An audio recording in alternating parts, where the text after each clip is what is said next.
Being touted as a 5-star version of Yaoyao, is Baizhu really just a better version of her? Or is there actually something more to it? With the 4.7 livestream around the corner, I thought to make the Should You Pull video for Baizhu even though I don't exactly have him. So let's go over the basics. So Baizhu is a 5-star Dendro healer who offers some defensive utility on top of buffing Dendro reactions from one of his Ascension passive. He is the kind of unit that is able to consolidate multiple roles in a team, so you can actually free up a slot or at least a few slots for another support unit. He can heal your entire team with his elemental skill, provide off-field Dendro application with his burst, heal your on-field character, and also provide a pseudo shield that can actually prevent your character from getting staggered in one hit, although the shield is paper thin. So when Baizhu first came out, he holds a role that not a lot of other Dendro units offer, which is essentially off-field Dendro application. Outside of Kirara C4, he is the only other unit that can actually apply Dendro off-field aside from our resident Dendro Archon herself, which is actually quite a rarity. While his Dendro application is inherently weaker than Nahida, that can be considered an upside in certain teams, especially in Aggravate. Usually, the highest damage ceiling for any Quicken teams is usually to have Nahida in your team, but that actually comes with a very specific problem. If you run an Aggravate team, right, and you have an Electro DPS, so by that logic, you would want to use an Anemo buffer running the 4-piece Viridescent Veneer artifact set to buff their damage, and the best example of these units are Kazuha and Sucrose. Since Nahida's Dendro application is quite strong, it ends up turning that Electro application into Quicken with little to no leftover Electro aura, and because Nahida's Dendro application from a skill is actually quite strong, I think it's 1.5 or 2 use. I believe it's 1.5 U, it actually removes any leftover Electro just to form Quicken. And you need that Electro in order to trigger Swirl, because that's how you trigger the 4-piece Viridescent Veneer effect to reduce the Electro resistance. And thus, what you're getting is just a leftover Quicken aura, and you do need to apply quite a lot of Electro in order to remove that Quicken aura, plus Nahida's Dendro app from her skill, which makes it quite difficult for you to really use units like Kazuha or Sucrose in order to buff your Electro DPS. So one of the ways around this is to actually change your rotation a bit by applying Electro and swirling it with your Kazuha or Sucrose before using Nahida's skill. However, that does pose an issue. So Viridescent Veneer's 4-piece effect only lasts for 10 seconds, and Kazuha's elemental buff or Sucrose's EM buff only lasts for 8. So by the time you're done with your setup and you swap to your Electro DPS, let's say like Cyno, you only really have 3 to 5 seconds of buffs at best, unless you can somehow manage to reapply enough Electro so that your units can swirl again. And this really only works in quick swap team, because if you're in a team like any team that uses Cyno, he's going to be on field for a very long time, so you don't exactly have the luxury to swap off of him. And that is why Baizhu works well with Aggravate teams, because you don't have to change the way you play like you would for other teams in how you do your rotations, and you can still get the most out of your Electro DPS because his Dendro app is not strong enough to consume all the Electro aura, and it's just much easier for you to swirl that and trigger all the buffs for the Anemo supports. And speaking of Quicken, he's actually quite viable for QuickBloom teams. For the uninformed, the term QuickBloom refers to a combination of Quicken and Hyperbloom, where the team would use characters with a weak Hydro application such as Kokomi or Candice, so that the Dendro aura doesn't get consumed completely in the process of generating Bloom cores. And that way, your Quicken DPS like Cyno or Alhaitham can consistently trigger like Quicken and can have their raw damage boosted through Aggravate and Spread, while Hyperblooms are also being triggered to add up to the team's overall damage. Now, what about the whole talk about comparisons, like units like Yaoyao and Nahida? So, if you have Yaoyao, should you pull for him? Some people say yes, some people say no. If you have Nahida, should you actually go for him? Is he worth it? Some would say yes, some would say no. So, let us address both questions starting with Yaoyao. Personally, on my account, I would like to get Baizhu if Cloran wasn't coming up next patch, so I can't exactly say much about him, but I can definitely talk about my experience on using Yaoyao. So I've been using Yaoyao for quite a while ever since she came out. I mostly use her with Kaching and Sucrose for their Aggravate teams, and I can say that she is a definitely usable option. The only issue I have with her is that she does get lock-in animation when you want to use a skill and throw your Yu-Guai out, and also the burst sometimes, and I do find myself getting staggered quite often by those super aggressive enemies. Plus, her team-wide healing is also locked behind her elemental burst, which not only costs quite expensive, you need to stay on field for about 3 to 5 seconds to get your entire team fully healed. Plus, in order to get more Yu-Guais to spawn out and throw radishes so that your team can receive more healing, you need to either spam jump or dash, where one leaves you open to getting staggered, while the other basically consumes a good chunk of your stamina. Either way, it's not going to be very comfortable unless you can either somehow dodge every hit that comes your way and not need healing at all, or just survive whatever hits that you will take. On the other hand, we have Baizhu. So Baiju's team-wide healing comes with his elemental skill, which is very much accessible, more accessible than Yaoyao's burst. Plus, the pseudo shield that Baiju's burst generate, while it may not protect you from a lot of damage, that singular paper-thin shield can still protect you from getting staggered from a single hit. So this is especially quite valuable because not getting staggered means that your characters can continue to do damage without really getting stunned out of any sort of animation, especially for Cyno, because Cyno does gain resistance to interruption, but he's not exactly like 100% resistant. He doesn't really have Raiden's super armor. And I've personally suffered the most for this during the Consecrated Beast Abyss back in version 3.7. And oh boy,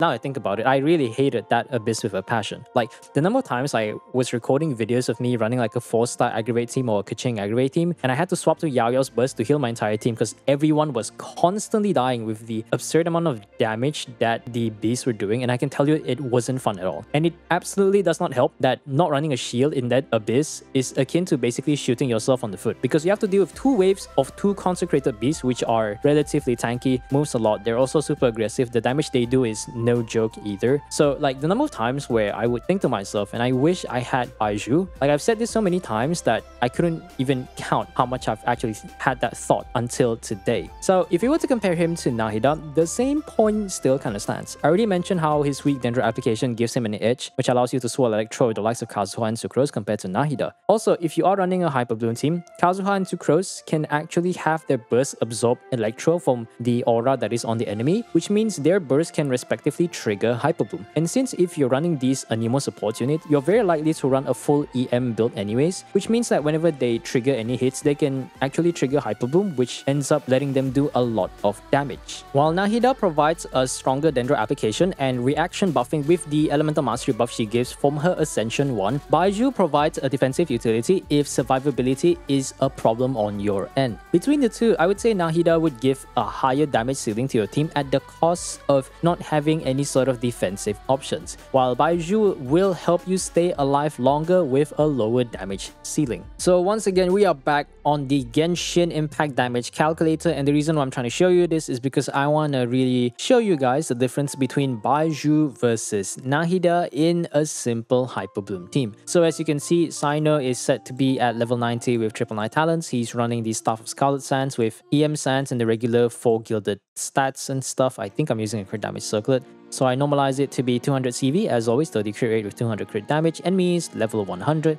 I've activated all the necessary buffs in order to see the maximum potential damage. So of course this side we have the same team. As you see, the teammates, we have Xingqiu for Hyperbloom, Fischl because Fischl, and then Nahida on one half, and then Baizhu on the other half. So as you can see, the stat is a bit different. Elemental Mastery is obviously higher on Nahida's side. But if you actually look Baizhu, well, at least we assume that Baizhu has, I believe, the maximum amount of 50,000 HP. And as you can see here, if we're considering Cyno's skill, Baizhu by average is definitely doing, I would say, worse. I wouldn't exactly say it's that bad, because if you consider crit and average is really just about the same, because their crit stats are not really that much different. But as you can see here, the difference in the EM buff and the percentage buff, because this percentage buff from Baiju's Ascension 4 is actually a flat value if I recall correctly. Yeah, I believe it's like a flat value, so that's probably why it's not as good. But then when you consider how much you're gaining from Baiju's shield and the off-field Dendro application, running Baizhu in a Cyno team allows your Cyno to actually tackle multi-wave content, while running Nahida against multi-wave content essentially is kind of a death sentence unless you're trying to like run an on-field Nahida Hyperbloom with or on-field Burgeon. But if you look at the numbers, let me just zoom in very quickly. As you can see here, we have Nahida team doing, let's say, almost 30,000 for the skill, for the random arrows, for the Dogstalker bolt, and then 26,000 for Baizhu, roughly 27,000. And in terms of the damage difference, the same can be said for the Elemental Burst. It's roughly a minimum of like an 8.5 to a 9% damage loss to an average of about, let's say, 10 to 11. So it's actually quite a damage loss to a certain margin, but it's also not big enough of a damage loss for you to justify saying that you should always go for Nahida over Baizhu. Because like I said just now, Nahida will have the best damage ceiling for any Dendro-based reaction teams, but Baizhu will be able to offer you that survivability plus the defensive option. So yeah, I guess that's it for the numbers for now, and we're going back to the video. So the last thing I want to talk about is how things have changed for him over time, especially ever since Furina came out. So given how the Hydro Archon basically brought a whole meta of healers back, Baizhu is no exception to this rule. In fact, he actually works quite great in any QuickBloom teams since his healing gets stronger with Furina's burst. Any healers that can not only help build stacks for Furina while healing, any healers that can heal a lot to help build stacks for Furina and provide extra utility to the team is quite a big W. It means that they can actually do more than just healing. For his weapon options, he doesn't really have much, but at least his weapons are, I would say, quite accessible for most people. His best in slot weapon, the Jade False Splendor, has a passive that only really works for him and doesn't actually perform that far ahead from Prototype Amber. So Prototype Amber is actually his best weapon option, especially at Refinement 5, with the energy refund and extra healing you get from his passive every time you trigger your elemental burst. It is also a craftable leeway weapon, so you can actually craft quite a few of it if you happen to have some Northlander catalyst billets. His other weapon options would include the gacha weapon, the Favonius Codex. While it is a gacha weapon, but the passive is quite good on him and the rest of the team because everyone will appreciate the extra energy generation. Plus, the secondary ER stat will help you alleviate the energy requirements for his burst, although you would have to build some crit rate to trigger the passive reliably if you do intend to use this weapon. Another decent option would be the Trilling Tales of Dragon Slayer, which is a 3-star weapon. This weapon is a good option if you want to use it to buff a single attack scaling DPS, although running this would mean that his ER requirements would be much higher to a point where you might actually want to consider running an energy recharge sans. So for artifacts, you would want to prioritize getting enough ER for his burst for more HP until the 50k mark. For his artifact sets, the Deepwood Memory set is definitely his go-to if you don't have other Deepwood users in your team. Otherwise, you could go for the 4-piece Ocean Hue Clam aka Kokomi's artifact since his healing is actually good enough to consistently cap out the bubbles damage. Otherwise, the 4-piece Instructor is alright for him because the EM buff is pretty beneficial for any reaction-based team, although it is recommended to use this if you're running a quick swap team since the 4-piece effect only lasts for 8 seconds. And then next, we have the 4 Noblesse Oblige. It's a good generalist set to help you buff the entire team if they are an attack scaling DPS. The 4-piece Songs of Days Past works, but the buff given is equivalent if not slightly worse than the damage given from the 4 Ocean Hue Clam, and it's generally not worth using. Plus, the limit on the quota and the time it takes to actually, well, enable the buff because it records your healing for the next 6 seconds does make it just much worse, and I would highly advise against running this set. Of course, any 2-piece HP sets or 2 emblem combos will work if you don't have any other options. For his teams, well, generally just slot him in whatever team where Nahida works. If Nahida or Yaoyao can be used in that team, then Baizhu definitely can. Whether it be Quicken, Hyperbloom, QuickBloom, Burgeon, Nila Bloom, Furina, etc. yada yada, he will work just fine. He can also be used as a flex healer in non-Dendro teams thanks to his really strong healing and the pseudo shield he provides, although his Ascension 4 will be useless since it only buffs Dendro reactions. So to end off the video, I would say Baizhu is actually quite good. In fact, he's good enough that I actually would consider getting him for my premium Cyno team, which comprises of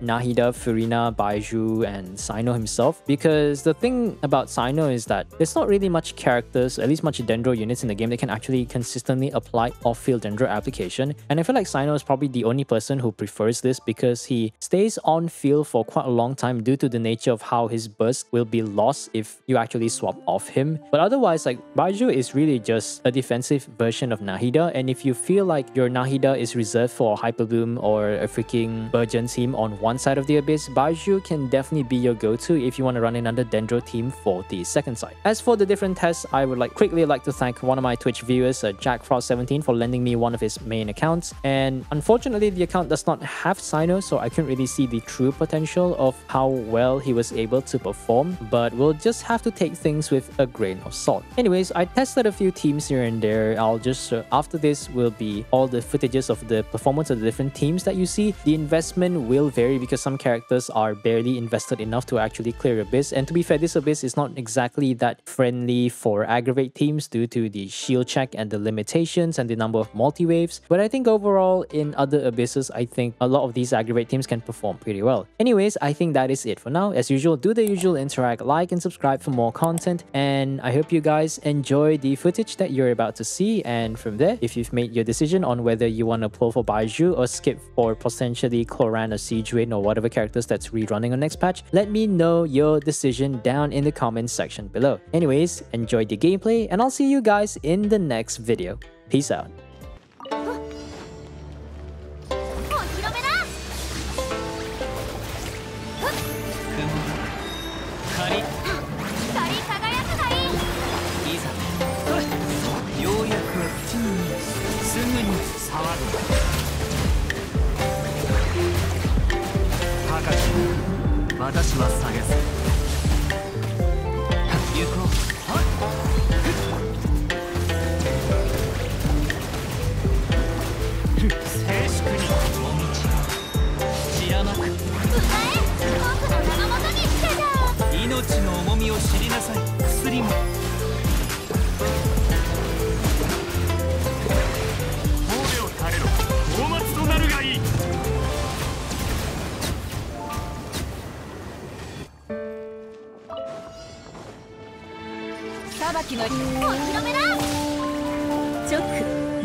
Cyno.